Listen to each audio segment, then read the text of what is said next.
Oke, coba deh bayangkan situasi ini. Anda, sebut saja seorang peneliti. Anda lagi butuh banget data penting dari lembaga publik. Mungkin data untuk riset atau rincian anggaran proyek pembangunan di lingkungan Anda gitu kan.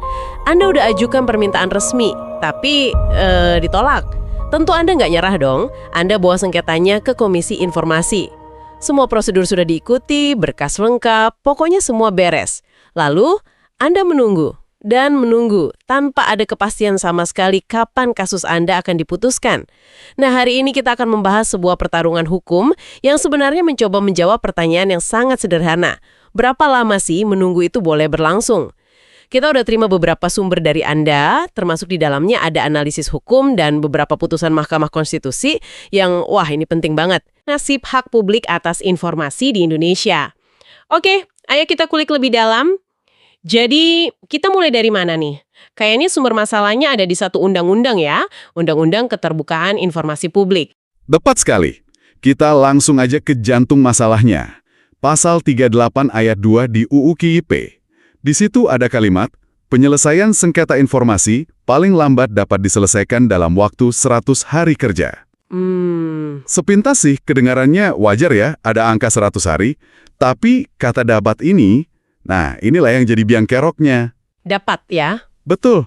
Secara tata bahasa, dapat itu kan artinya pilihan, fakultatif, bukan sebuah kewajiban. Artinya, ya Komisi Informasi dianjurkan selesai dalam 100 hari, tapi kalau lewat pun, ya gimana? Nggak ada konsekuensi hukum yang jelas. Jadi ini kayak, ya kami usahakan 100 hari, tapi kalau nggak bisa ya mohon dimaklumi. Gitu kira-kira ya? Ini kan menciptakan celah yang besar banget. Celah raksasa. Dan ini bukan sekedar soal ketidaknyamanan nunggu ya. Ini soal ketidakpastian hukum. Hak Anda sebagai pemohon informasi jadi ngegantung. Tanpa batas waktu.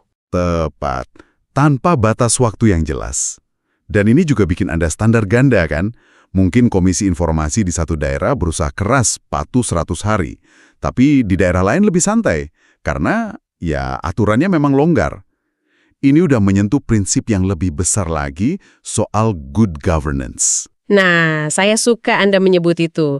Karena salah satu pilar good governance itu kan prediktibilitas ya. Betul sekali. Sebagai warga negara, kita harus bisa memprediksi kira-kira berapa lama sih sebuah layanan publik itu selesai. Kalau aturannya aja udah abu-abu, prediktibilitasnya ya nol. Tepat. Prediktabilitas itu kan fondasi kepercayaan publik. Tanpa itu, ya yang ada cuma frustrasi.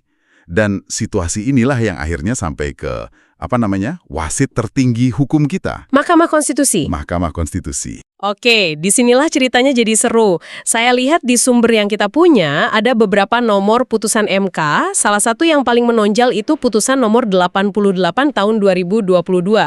Apa yang bikin putusan ini begitu mengubah permainan? Putusan ini menurut saya adalah sebuah pergeseran filosofis. MK di sini nggak lagi bertindak kayak kamus berjalan yang cuma mengartikan kata per kata. Secara harfiah ya? Betul, mereka mengambil peran sebagai penjaga tujuan undang-undang itu dibuat. MK bertanya, sebenarnya UU KIP ini dibuat untuk apa? Jawabannya kan jelas, untuk menjamin hak publik atas informasi secara cepat, murah, dan sederhana. Jadi kalau tafsir harfiah, yaitu mengartikan dapat sebagai pilihan, justru menghalangi tujuan itu, maka tafsir itu harus dikesampingkan. Jadi MK bilang, stop lihat kata dapat sendirian. Lihat keseluruhan bangunan UU KIP ini. Begitu ya? Persis. MK menyatakan, dalam konteks UU KIP, frasa paling lambat dapat diselesaikan itu harus dibaca sebagai sebuah kewajiban. Wajib. Mandatory. Mandatory. Jadi 100 hari itu bukan lagi anjuran, tapi batas waktu maksimal yang mengikat. Dan mereka punya dasar yang kuat loh untuk bilang begitu. Mereka merujuk keputusan sebelumnya yang nunjukin kalau semua tahapan di UU KIP dijumlahkan, ya memang logisnya selesai dalam 100 hari. Wah, ini terobosan besar. Tapi biasanya kalau di birokrasi satu celah ditutup, muncul celah lain. Oke, batasnya 100 hari. Pertanyaan berikutnya, jamnya mulai berdetak kapan? Apakah pas kita serahkan berkas ke resepsionis? Atau pas berkasnya sampai ke meja komisioner? Kan jedanya bisa lama itu. Anda menunjuk ke celah klasik lainnya. Dan untungnya MK juga sudah menutup celah itu. Di putusan lain, nomor 67 tahun 2019, MK menegaskan bahwa hitungan 100 hari kerja itu dimulai sejak permohonan sengketa Anda diregistrasi. Karena registrasi itu kan tindakan administratif yang jelas, ada tanggalnya dan nomornya. Jadi nggak ada lagi waktu abu-abu di awal proses. Oke. Ini kedengarannya seperti kemenangan besar buat publik ya. MK sudah tegas 100 hari itu wajib. Mulainya pun jelas sejak registrasi. Harusnya masalah selesai dong. Tapi pas saya baca lebih dalam, ternyata ada satu duri dalam daging yang bikin putusan hebat ini belum sepenuhnya efektif di lapangan. Kita bicara soal peraturan Komisi Informasi atau Perki kan? Ya, dan disinilah kita masuk ke masalah implementasi. Penting banget untuk dipahami, putusan MK itu mengubah norma di level undang-undang. Tapi nggak otomatis menulis ulang aturan teknis di bawahnya. Tepat sekali. Nggak otomatis menulis ulang Perki. Jadi ada jeda, di mana semangat konstitusionalnya sudah baru, tapi mesin birokrasi di lapangan masih jalan pakai buku panduan yang lama. Tunggu sebentar, ini yang saya kurang paham. Kalau MK sudah putuskan di tahun 2022, dan Perki yang dipakai acuannya dari tahun 2013, kenapa Perki ini nggak langsung diubah aja? Aneh aja gitu, ada aturan yang jelas-jelas udah nggak sejalan dengan putusan MK, tapi kok masih berlaku? Itu pertanyaan yang sangat valid dan seringkali jadi sumber frustrasi. Proses perubahan peraturan turunan seperti Perki itu butuh inisiatif dari lembaganya sendiri. Dalam hal ini ya Komisi Informasi. Mereka perlu menyusun draft, uji publik, harmonisasi, dan ya serangkaian proses birokrasi lainnya. Kadang ada kendala sumber daya, kadang ada inersia kelembagaan. Akibatnya, Askan. Tapi rambu-rambu di setiap pintu keluar tol, itu aturan teknisnya, masih menunjukkan batas kecepatan lama, 80 km per jam. oke. Akibatnya apa? Ya polisi dan pengendara jadi bingung kan? Tujuan aturan baru untuk memperlancar lalu lintas jadi nggak tercapai. Nah, Perki yang lama itu persis seperti rambu-rambu usang di sistem kita. Analogi yang sangat jelas. Jadi, rambu-rambu usang apa saja sih yang ada di dalam Perki nomor 1 tahun 2013 itu? Di mana letak bolongnya aturan yang bikin target 100 hari dari MK bisa meleset? Ada beberapa tahapan kunci yang nggak punya batasan waktu spesifik. Pertama, pemeriksaan awal. Setelah registrasi, berapa lama berkas boleh didiamkan sebelum dinyatakan lengkap atau enggak? Nggak ada aturannya. Kedua, proses mediasi. Ini tahap penting. Tapi Perki nggak menetapkan batas maksimal berapa lama mediasi boleh berlangsung. Akibatnya, kasus bisa berlarut-larut di mediasi, makan sebagian besar jatah 100 hari. Bahkan setelah putusan pun masih ada celah. Masih, setelah putusan dibacakan, tidak ada batas waktu yang tegas berapa lama salinan putusan harus dikirimkan kepada para pihak, jadi bisa molor lagi di situ. Saya coba lihat dari sudut pandang Komisi Informasi. Di satu sisi, mereka punya target besar 100 hari. Di sisi lain, buku panduan teknis mereka bolong-bolong. Biasanya apa yang terjadi? Di mana prosesnya paling sering macet? Dari banyak analisis, kemacetan paling sering terjadi di tahap mediasi. Karena sifatnya negosiasi. Kadang sengaja diulur-ulur oleh salah satu pihak. Tanpa ada aturan tegas dari Perki yang bilang mediasi maksimal 30 hari kerja, misalnya. Mediator jadi nggak punya gigi untuk mempercepat proses. Akibatnya, sisa waktu untuk pembuktian jadi mepet banget yang bisa berisiko ke kualitas putusan juga. Oke, saya paham soal kepastian hukum. Tapi saya mau coba jadi devil's advocate sebentar. Apa nggak ada resiko sebaliknya? Dengan memaksa setiap tahap punya tenggat waktu yang kaku, apa kita nggak menghilangkan fleksibilitas untuk kasus yang super rumit? Misalnya sengketa data keuangan negara yang dokumennya ribuan. Apa kualitasnya nggak malah turun karena dikejar-kejar waktu? Itu kritik yang sangat membangun dan harus dipertimbangkan dalam revisi Perki nanti.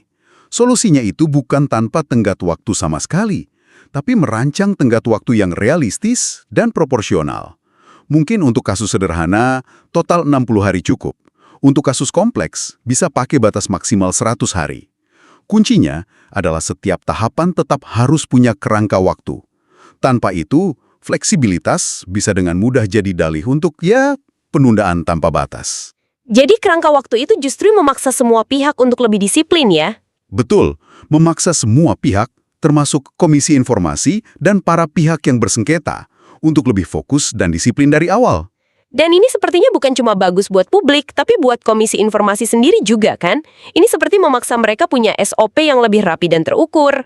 Tentu saja, pengaturan jangka waktu yang tegas di setiap tahap itu justru akan memperkuat kelembagaan Komisi Informasi.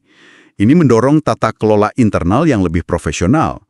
Kinerja mereka, baik di pusat maupun daerah, jadi bisa dievaluasi secara objektif. Oh, jadi ada ukurannya ya?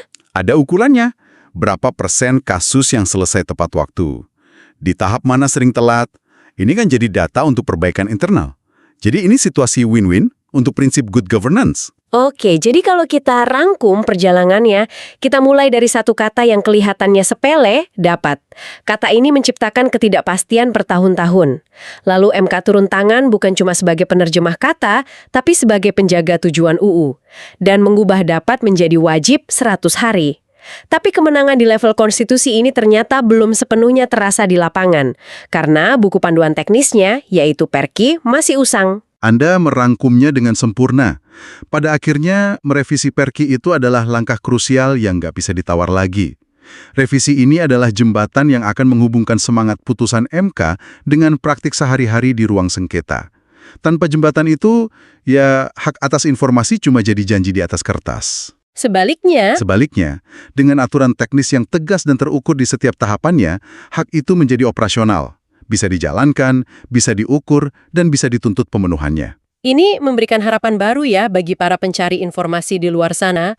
Perjuangan untuk kepastian hukum ini ternyata sangat detail sampai ke level tafsir satu kata. Betul. Dan ini memunculkan satu pertanyaan penting untuk Anda renungkan sebagai penutup. Setelah kepastian waktu untuk mendapatkan putusan kini diperjuangkan, dan semakin jelas arahnya, apa tantangan besar berikutnya? Maksudnya, Tantangan dalam memastikan kualitas dan eksekusi dari putusan itu sendiri. Katakanlah pemohon informasi tadi akhirnya menang dalam 90 hari. Komisi Informasi memerintahkan sebuah dinas untuk membuka data. Pertanyaannya, seberapa pastikah dinas itu akan benar-benar patuh? Perjuangan untuk kepastian waktu mungkin akan segera selesai, tapi perjuangan untuk memastikan putusan itu dipatuhi. Itu adalah babak selanjutnya yang tidak kalah penting.